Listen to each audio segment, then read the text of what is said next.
They say toys are made to bring joy, to comfort children when they are afraid of the dark. But some toys are not meant to exist. Some toys are cursed with something so vile, so hungry, that they do not wait to be played with. They play with you. Tonight I will tell you the story of a doll. A doll without eyes. It was a rainy evening when Anaya's grandmother gave her the doll. It was old, its dress tattered, its porcelain skin cracked, and worst of all, it had no eyes. Just two empty sockets, dark and hollow, like tunnels into nothingness. Anaya frowned when she saw it. "It's broken," she said, but her grandmother smiled faintly and whispered, "It only needs someone to love it."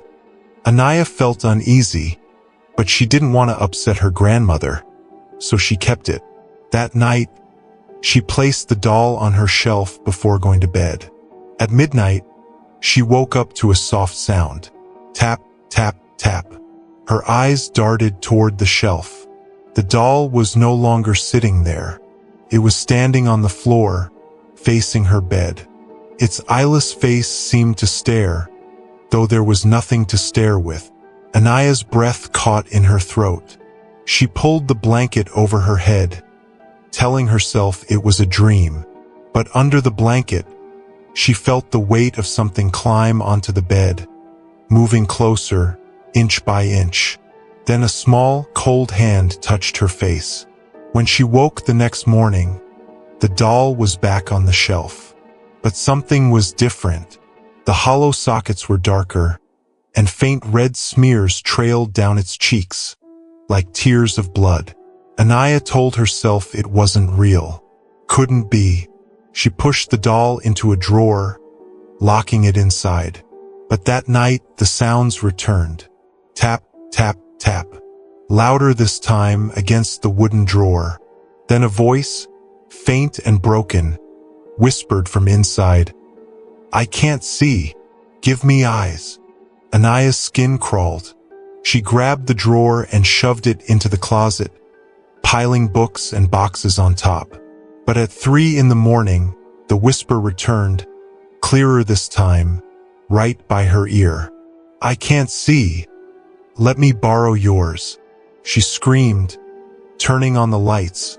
The closet door stood wide open, the drawer empty, the doll gone.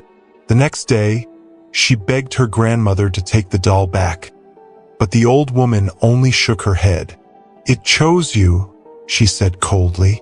"It only leaves when it's done." Anaya demanded to know what that meant, but her grandmother refused to answer. That night, Anaya didn't sleep. She sat awake, clutching a flashlight. At exactly 3 a.m., the light flickered out, plunging her room into darkness. She heard the floorboards creak. Something small and porcelain tapped across the floor. The beam of the flashlight sputtered to life just long enough for her to see the doll, standing inches from her bed, holding something shiny in its tiny hand. A needle. Anaya scrambled, throwing the flashlight at it. The doll fell, but when it hit the floor, it didn't break. Instead, it crawled on all fours, jerking like a spider, the needle scraping along the wood. Your eyes, it whispered, louder, more desperate. She bolted from the room, slamming the door behind her, heart pounding. For the rest of the night, she stayed hidden in the living room, listening to faint scratching coming from upstairs. But in the morning, the doll wasn't in her room. It was waiting in the kitchen, sitting calmly on the counter, as if it had always been there. Its sockets seemed deeper now, almost pulsing with hunger. And worst of all, it had a single marble eye lodged inside, but it wasn't a toy's. It was human. Anaya's terror grew each night.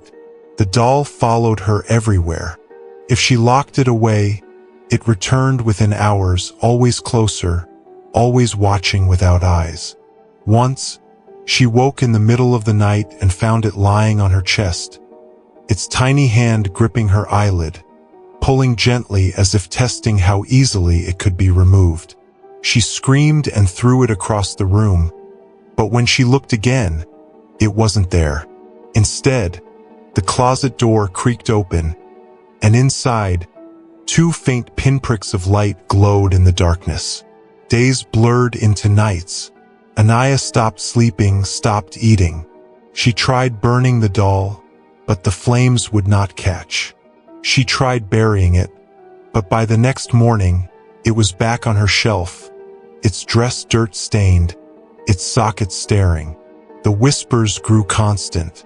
"I can't see. Give me eyes." Her friends stopped visiting.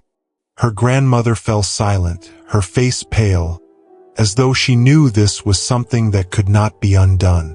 On the final night, Anaya sat in her room, exhausted, her vision blurring. She felt the doll climb onto the bed again, its porcelain fingers tracing her cheek. This time, she didn't fight. She couldn't. She felt something sharp press against her eyelid, digging deeper, the whisper becoming a scream, "Yours!" Her vision went black. The next morning, her parents found her lying in bed, eyes wide open, but empty sockets staring at the ceiling. And on the shelf, the doll sat perfectly still, with 2 brand new eyes gleaming inside its once hollow face.